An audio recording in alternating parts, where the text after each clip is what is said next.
किस्मत हमेशा साथ नहीं देती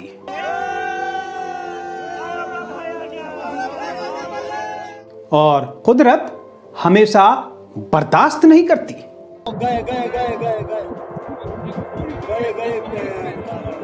ये 50 साल के विजेंद्र कुमार हैं, जिनका किस्मत ने साथ दिया।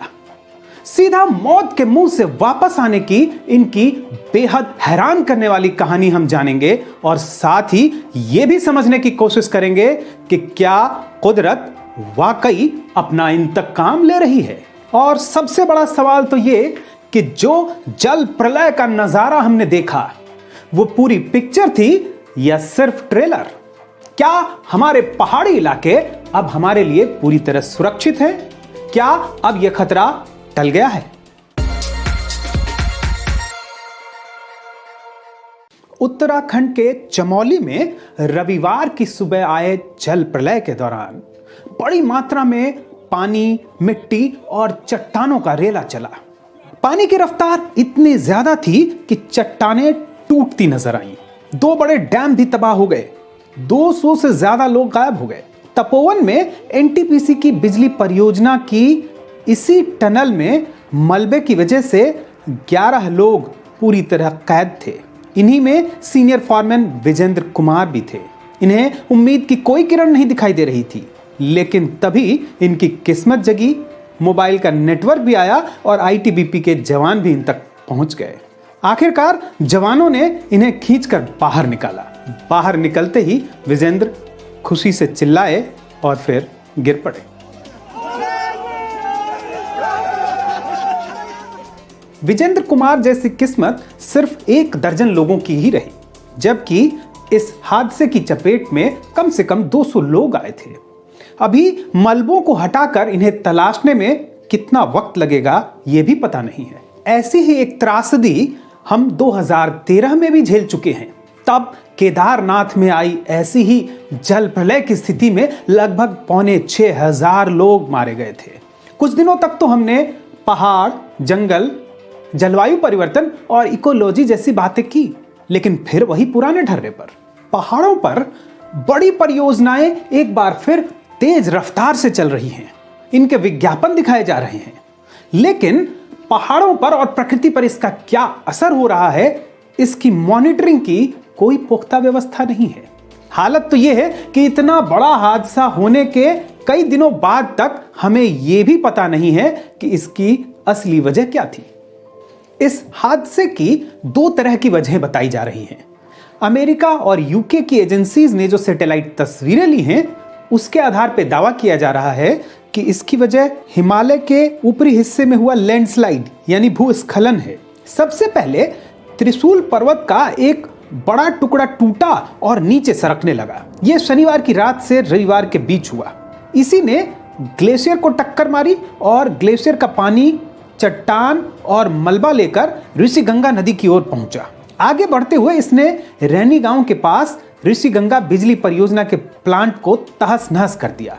इसके बाद यह धौली गंगा पर स्थित एनटीपीसी की तपोवन बिजली परियोजना को नुकसान पहुंचाने पहुंच गया। उधर हिंदुस्तान के जो एक्सपर्ट हैं, चाहे वो Indian Institute of Science Bengaluru के हों या Defence Research and Development Organisation यानी डीआरडीओ के हों, इनका मानना थोड़ा अलग है। ये कह रहे हैं कि इसकी वजह ग्लेशियल झील में आई अचानक बाढ़ हो सकती है। खैर, फिलहाल हम इसके कारणों पर ज्यादा माथापच्ची नहीं करते हैं और अपने असली सवाल पर आते हैं कि क्या यह खतरा टल गया है। सारे एक्सपर्ट्स इस बात पर एक राय हैं कि फिलहाल यह खतरा टला नहीं है, बल्कि बहुत बड़ा खतरा कभी भी आ सकता है, क्योंकि जो इस इलाके का कैचमेंट एरिया है यानी जल ग्रहण करने वाला जो इलाका है, वहां पे ग्लेशियर लगातार सिकुड़ रहे हैं। पिछले साल हुई एक स्टडी में पाया गया कि 8 ग्लेशियर लगातार सिकुड़े हैं और साथ ही यहां पे नई ग्लेशियल झील बन रही हैं। ग्लेशियर के पिघलने से ये जो झीलें बनती हैं, ये किसी टाइम बम की तरह हैं। ये कब फटेंगी और कितना नुकसान करेंगी, इसका पता किसी को नहीं है। 2013 में केदारनाथ में जो हादसा हुआ था, उसकी वजह भी यही थी। इस हादसे को हम सिर्फ एक ट्रेलर इसलिए बता रहे हैं क्योंकि इसकी जड़ में मौजूद जो कारण है, वो सभी कारण बढ़ते जा रहे हैं। चाहे वो बिजली की परियोजनाएं हो या सड़कों की बड़ी परियोजनाएं हो, उन्हें लगातार स्केल अप किया जा रहा है। बताया जा रहा है कि इन परियोजनाओं की वजह से जंगलों और पहाड़ों को काटा जा रहा है, नदियों और नालों के बहाव को रोका जा रहा है। सिर्फ 4 धाम परियोजना के लिए खबरों के मुताबिक 56,000 पेड़ काटे जाने हैं। गांव वालों का तो कहना है कि बिजली परियोजनाओं के लिए डायनामाइट जैसे खतरनाक विस्फोटकों का इस्तेमाल किया जा रहा है। पर्यावरण के जानकार हिमांशु ठक्कर कहते हैं कि ऐसी बिजली परियोजनाएं सस्ती भी नहीं होती।